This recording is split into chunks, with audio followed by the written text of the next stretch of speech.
So let's take a look. This is a passing chart from Dylan Gabriel. And what it shows you is they're not throwing the ball downfield. Now, the other thing it shows you, they are throwing the ball over the middle of the field, which was a concern because of his height.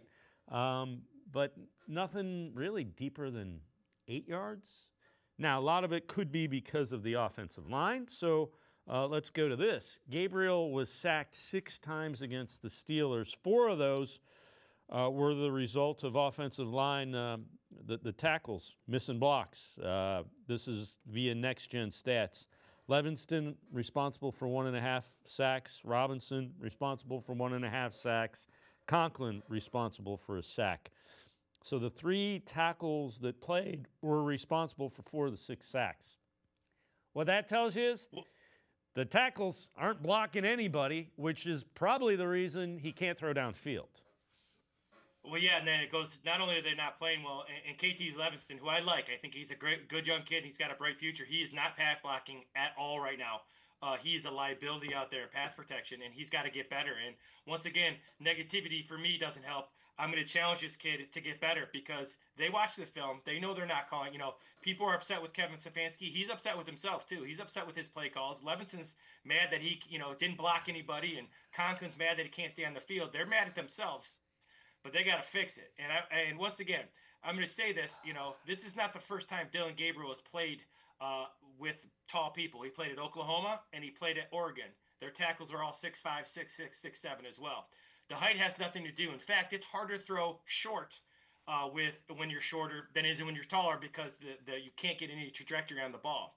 His missed passes have been just because he's had nothing to do with his height. And people don't like to hear that, and I understand that because that's an easy argument, I think. But he's not playing at a super high level, but it's not all his fault, and he has missed. Once again, I'll say it again. He has missed. He has his hand in the pot. The offensive line, the run game, the play calls, the scheme, it's all one. And the special teams, everybody has their hand in this. He does too. He's been solid, but he has missed a number of opportunities, and he has to get better as well. Make no mistake, this is not a Dylan Gabriel's great conversation. He's done some good things. He's also done some really poor things. He's protected the ball, but now he's got to start stretching the field or they can't move the football. So I guess the question that I have then, is it the system? Is it because now it's the second year in a row where we've talked about the offensive line not doing what they need to do. The wide receivers aren't doing what they need to do. These aren't things that we thought, well, all that's fixed. Well, I would say this. So it's always players over plays. And obviously I'm a coach, so I always defend coaches. It's always players over plays. And then we have our hand in it as well. So Judy's been very disappointing with his drops. You can see the talent every once in a while when he catches the ball, so that frustrates you.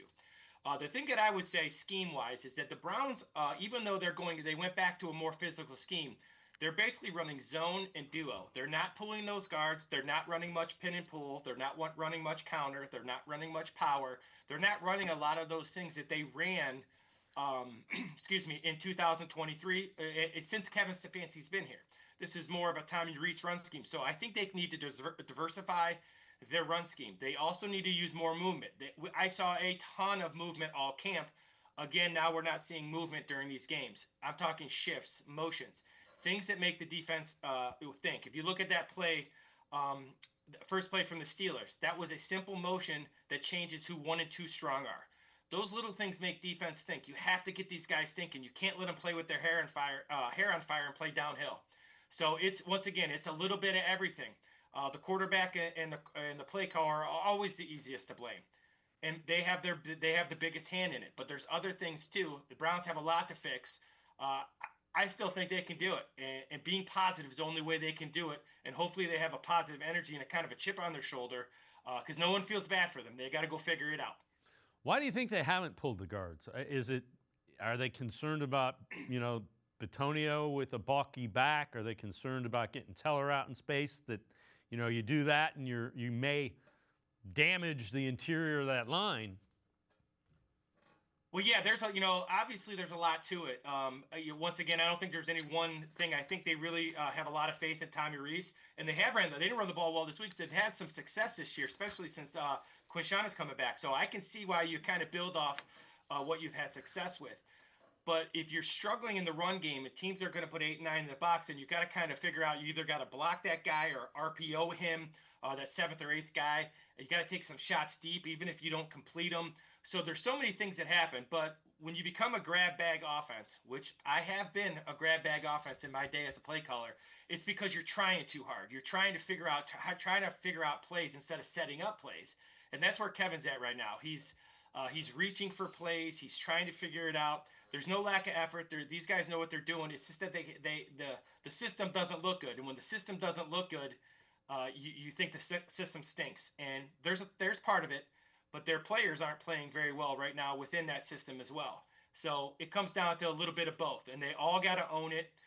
There can't be any finger pointing because that's the easiest thing to do. The easiest thing to do is to complain. The easiest thing to do is to blame somebody else. The easiest thing to do is the system's not right.